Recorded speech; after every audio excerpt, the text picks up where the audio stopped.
This little fan made a huge difference in my system. Before that, make sure to subscribe and click the bell icon so you never miss another video.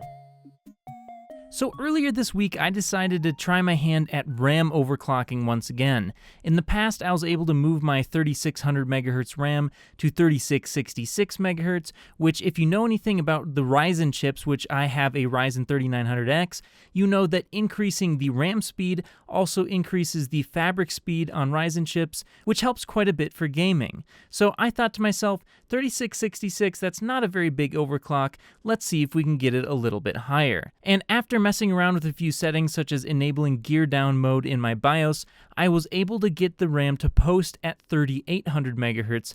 However, it just wasn't quite stable. And no matter how much voltage I added, this did not solve the problem. So I started to try and figure out what was causing the problem. And when I was monitoring my hardware, I found out that my RAM was hitting pretty high temperatures. In fact, during games I saw it reach as high as 48 degrees Celsius, which even though that doesn't sound very high, as it turns out, BDI memory, the type of memory that I have, which, by the way, you can find out what type of memory you have by downloading the tool Typhoon Burner and reading your RAM. It'll tell you what die you have. But in any case, BDI memory is very sensitive to temperature, especially when you're overclocking it.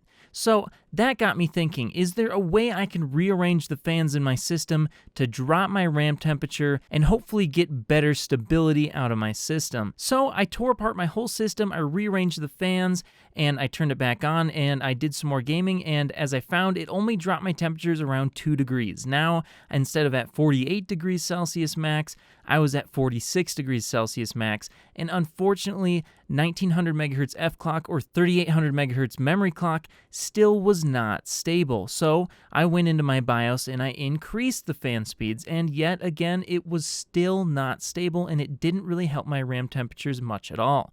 So at that point in time, I was thinking, well, maybe I just need to back off the voltage on my RAM. I did that. It still didn't help. My temperatures were super high.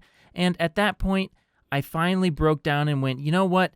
I think it's time we break out one of these bad boys. So I tore apart an old LGA 1151 cooler. It's an OEM cooler, not the one that Intel ships. It was a little bit bigger of a cooler, and it had a fan a little bit smaller than this, but not much smaller. And I was able to use some black ties and I believe one zip tie on the back right of the fan that you really can't see at all. And I was able to get it so that when it's sticking in the system, no matter how much you move the system, no matter how much you pull on the fan, it's not going to move whatsoever. And honestly, at least to me, it didn't look that bad. And now, to my surprise, when I turned on the system, my RAM temperatures had dropped from an idle in the 30s to now they were in the mid-20s. And so, to me, that seemed really good, but I had to go ahead and check out some games and stress test to make sure that that was the case, that it was going to be much cooler. And to my surprise, that little fan, it dropped my temperatures a whopping 17 degrees Celsius. So at this point, I decided, let's go ahead, let's try that 3800 MHz overclock one more time. Let's see if we can get it to work. And surprisingly, it worked like a charm.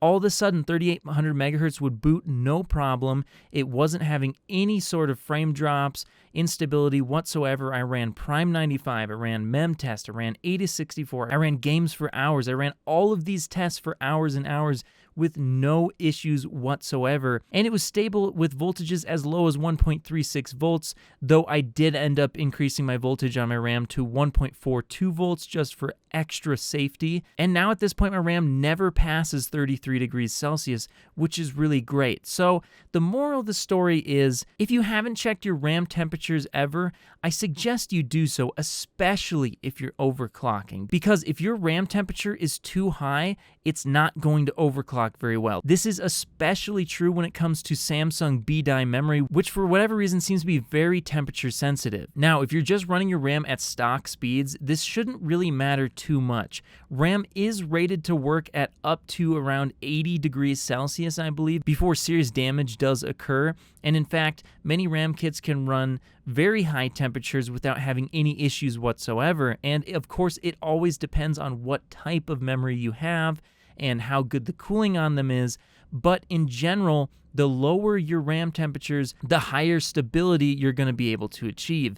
So especially in the case of B die, but there may be other memory die out there that is also very temperature sensitive, try and get it as low as possible. In fact, in my opinion, you should, if you're going to be overclocking, be under 45 degrees Celsius. Now, like I said earlier, if you're running at stock, I don't think it really matters at all unless you're running super, super high. And if you're running XMP, I would say under 50 degrees, under 55, or maybe even under 60 degrees, you should be fine with XMP because it runs pretty loose sub-timings. But if you're tightening your timings, if you're increasing your RAM clock speed, get those temperatures down, because the main problem is with RAM like this, if you have RAM with these big heat sinks on them, while it looks really great, what these heat sinks really do is, even though they do a good job of taking the heat from the actual dies on the memory here and getting it into the heatsink, there's nowhere for that heat to go after it's in the heatsink. So unfortunately, it kind of just sits there and it builds up in the RAM. It gets hotter and hotter and hotter, and eventually it becomes kind of a compounding effect where the heatsink can actually make it worse for the RAM if you don't have a great heatsink. Now, I like the heatsinks on this memory. This isn't my memory, but it's from another system. The reason why I like this heatsink is because it's a simple heatsink. It might not be the best in the world, but it's big and tall. So the idea here is that if you have some fast-moving fans, they should be able to grab some of the heat off of the actual heatsink here and move it out of your system. And so, of course, the memory with the heat building up in the heatsink, the best way to get that out is to use a little fan like this, because direct airflow is going to take all of that heat directly off of the heatsink and push it up towards your exhaust fans and get it out of your system and off the memory. And once your memory is really nice and cool, especially the B die can run really tight timings. It can be overclocked fairly well for the most part. Of course, there's good and bad B die memory out there, but for the most part, B die memory is pretty good. So if you can keep it nice and cool, you can overclock the bejesus out of it. So if you are overclocking your memory, definitely look into trying to get some sort of active cooling on your memory, if not getting a really nice exhaust fan directly above it to try and move as much of that heat off of your RAM as possible.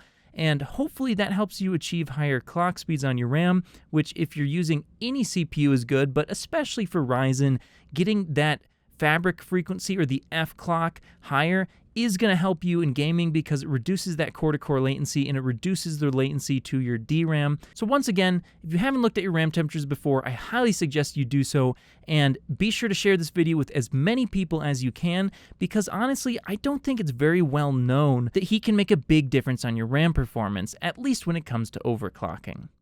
But that's all I have for this one. What do you think? Tell me in the comments below. Do you think that this matters whatsoever? Or do you think that it's a little bit ridiculous to have active cooling on your memory? I'd like to know what you have to say in the comments below, and I'll try to get back to as many of you as I can, and I'll see you in the next one. If you made it to the end of the video, be sure to drop a like. Every time you do so, NVIDIA and Intel drop prices. Also, if you want to see more, click here. You won't be disappointed.